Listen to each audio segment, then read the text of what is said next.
Hello hi அஸ்ஸலாமு அலைக்கும். இப்போது தால்ச்சா சோறு, அதாவது தாளித்த சோறு, இது முஸ்லீம் வீட்டில் ஸ்பெஷல். அதுக்கு நம்ம கடாயில் தாளிக்கிறதுக்கு நெய், எண்ணெய், எடுத்து வச்சுருக்க ஸ்பைசஸ் எல்லாம் போட்டு இடித்து வச்ச பூண்டையும் சேர்த்து நல்லா வதக்கி, கூட எடுத்து வச்சுருக்க வெங்காயம், கொத்தமல்லி, பச்சை மிளகா, அதாவது எல்லாத்தையும் நான் உங்களுக்கு ஸ்க்ரீனில் கொடுத்துருக்கேன், அந்த அளவு சேர்த்துக்கோங்க. இப்போ இஞ்சி பூண்டு போட்டு நல்லா அது பச்சை வாசனை போகிற வரைக்கும் வதக்கணும். நான் இப்போ சொல்கிற அளவில் 1 kg புதினாவும் போட்டு நல்லா வதக்கிட்டு எடுத்து வச்சுருக்க தக்காளியை மட்டும் ரொம்ப வதங்க விடக்கூடாது, ஏன்னா சாப்பாடோட கலர் மாறிடும். இப்போ தேவையான அளவு உப்பு, தயிர் எல்லாத்தையும் ஒரு சேர கலந்து கிண்டிட்ட பிறகு 1 kg ரைஸ்க்கு 1:2 ரேஷியோக்கு தண்ணி அளந்து வச்சுக்க வேண்டியதான்.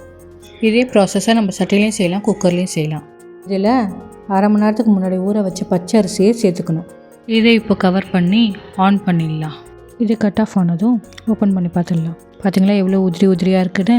நல்லா மிக்ஸ் பண்ணுங்கள், எல்லா சைடும் ஈவனாக மிக்ஸ் ஆகணும். அப்படியே இதை க்ளோஸ் பண்ணி 10 நிமிஷம் தம்மில் விட்டுடணும். 10 நிமிஷத்துக்கு அப்புறம் ஓப்பன் பண்ணி பார்த்தா செமையாக மணக்க ரெடி. இது கூட கறி குழம்பு செம காம்பினேஷன்.